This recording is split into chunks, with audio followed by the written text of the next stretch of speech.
Hey, what's up, guys? Welcome back to DIY Dozier. And on today's episode, we're going to focus a little bit more on taking apart some more of this 66 Ford Mustang's front end. Stick around, see how I get it done.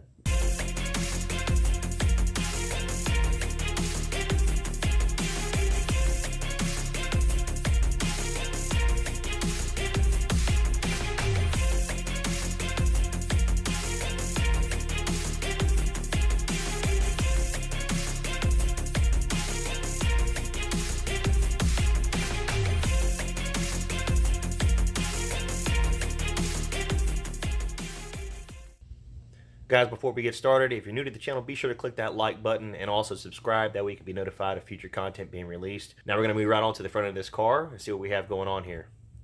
So here's the front end of our 66 Mustang Fastback. Last episode, you saw me snatch the drivetrain out of it. So this thing is now pretty much a rolling shell. So today what we're going to do is we're going to go ahead and take off the front fenders. We're going to take off the front, the grill, the headlights, the lower valance on the front end down there. Get down to take that piece off there. We're going to go ahead and strip off everything inside of this engine bay that I can to get it prepped for paint. So make this a little bit easier on myself. We'll go ahead and start stripping off old suspension components as well. This car is going to be converted to a 5-lug setup. Disc brakes on the front.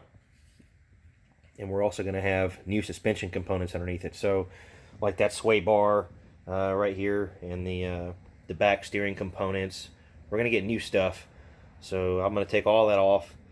I will leave the cradle down there, or the cross member, whatever you want to call that. Or I might take it off and clean it up and put it back on. I don't want the body to get out of shape, so I'm going to pick it up, put it on jack stands and all that. But anyway, the engine bay is going to be repainted back to gloss black before we put the new drivetrain back in here. So we just want to make sure it's ready to go, and I guess let's get it done.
So I'm in the middle of taking off this front end on this car and get behind this headlight. Check this out. That is a big nest. That's big, that little one there. And all this trash. All this trash back here behind this headlight. Put that in perspective. Look how big my hand is compared to that nest. Jeez. Nasty looking.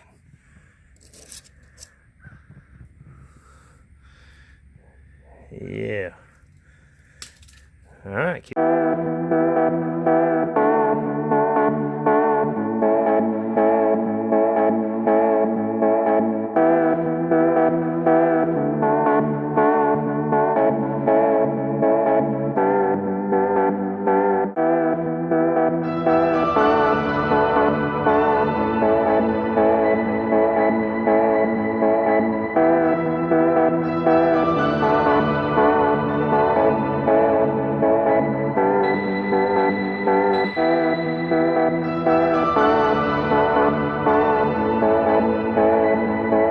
reference, when you're taking off these fenders on these Mustangs, If you're doing this yourself at home, just know there is going to be, these are all 1/2-inch bolts, okay?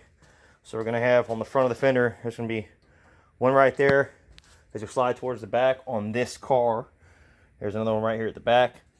You may have another one in here somewhere else, but there's not one in this car on either side. When you get to the front, there was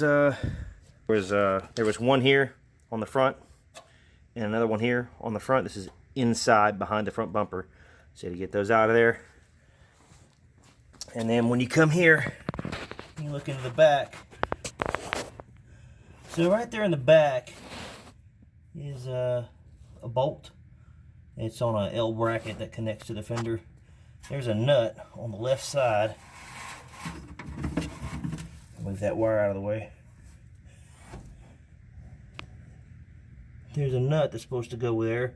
I don't see a nut on this one on the left side, but there's supposed to be a nut right there. And then when you go inside the car,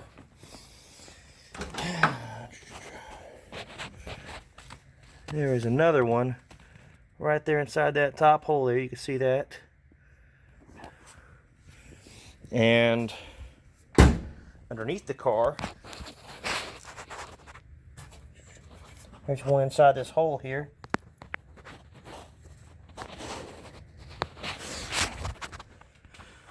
So all those have to come off. You get all those out of there, and that fender will come off. So just, you know, just showing real quick before I fly through this and forget to help.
Car. Got the fenders off, front apron off, headlights, grill, all disassembled off the front of the car. Now I'm going to snatch this wire harness out. I'm going to get rid of these horns. Pull out the trash here in that battery tray. It looks awful. Snatch that off the wall. I'm probably going to just pull these hoses up and out of the way. If I can't pull them through the firewall, I'll probably pull them back through the firewall. So our brake master cylinder, I'm going to leave that for now, but we're probably going to replace it. The clutch linkage is going away. We are going with a cable clutch. And our gas pedal, that is going to be also changed up. Looks like there's somebody's drilled some holes in the firewall and ran a power wire of some sort through there without a grommet. That's a good way to start a fire. I hate seeing that. Alright, so let's get the rest of this stuff stripped out of here so that we can start our cleanup to paint this engine bay.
Alright, so as we can see right here, I have completely stripped the front end. Everything, nuts, bolts, everything is off there. Inside the engine bay, gas pedal assembly, clutch pedal assembly, brake pedal assembly. I left the steering because I'm going to have to steer the car outside into the driveway to clean it. But that's what's next is I got to scrub this engine bay down. The heater hoses are staying for right now. I'm not sure if we're actually going to take them out or not. I didn't want to pull the dash to get out the blower motor for the AC, or for the heater, excuse me. And yeah, so I left the hoses attached also because I didn't want to pull the dash. At this point, I may, if we decide to replace the hoses, I'll pull the dash out and we'll do it. But here we are, everything is disassembled. No little grommets or nuts or anything. Everything is stripped. So we are replacing the suspension. But the cross member, I think I'll probably leave the cross member in there as well. The steering components are all being replaced, so I will be pulling that stuff out when I get ready to paint the engine bay. So next we're going to clean the car up.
I don't deny there's some strange evolutionary process going on, but mankind won't be destroyed. The fact that you and I are working here today is evidence.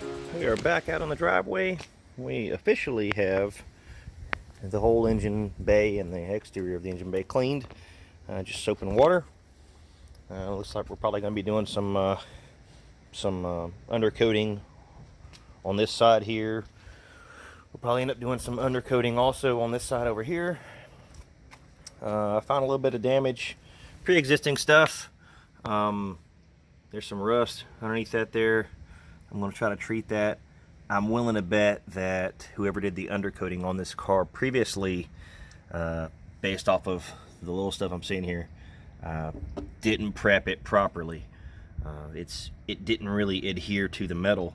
What it did was it kind of adhered to itself. So it's got a shell that's not stuck to the metal. A shell of undercoating stuck to the undercoating itself, if that makes any sense. It's just going to start flaking off if I flake it off. But, I mean, it's going to take some effort. But I don't think it's something that our customer here is willing to pay for. Let's see, we have, you know, sheet metal. We got holes there that was filled with undercoating. And, you know, it was caked up everywhere in these cracks and crevices. Anyway.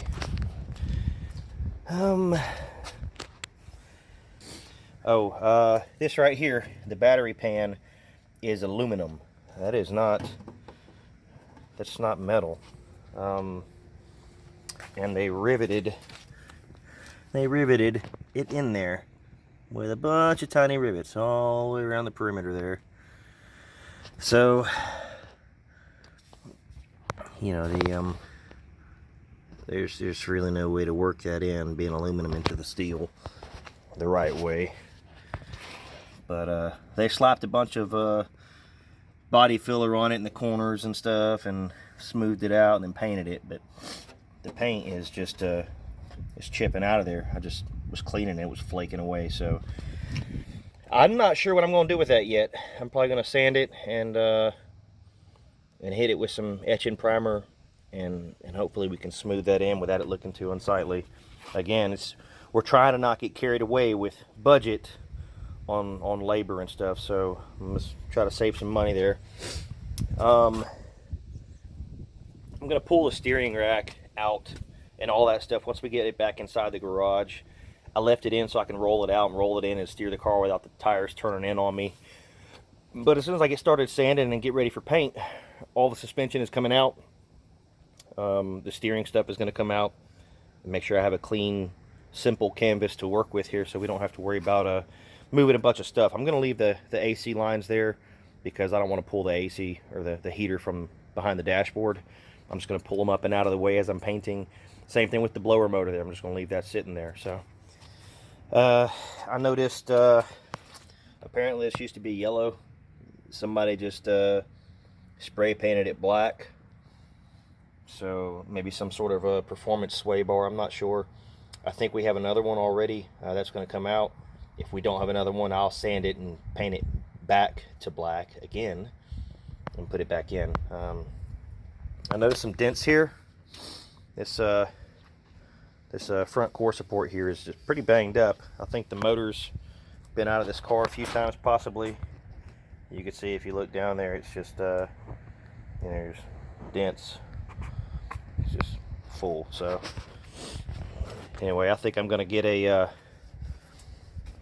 piece of wood. Get a piece of wood and tuck it back there on the back side, and tap on it with a hammer and try to level that out best I can before we get into the paint. Because once I repaint that gloss black again, that's gonna show. We don't want that to be I mean, it's gonna show some. It's gonna be really hard to get that back straight again. But you know, I'll try my best, so we'll just see what happens with that. Alright, so I guess I'm going to roll this thing back in the garage and let it dry off, come back and sand it. This is going to wrap it up for this episode. Make sure that click that like button and subscribe if this video helps you out, or if you enjoy the content. I'd appreciate it a lot.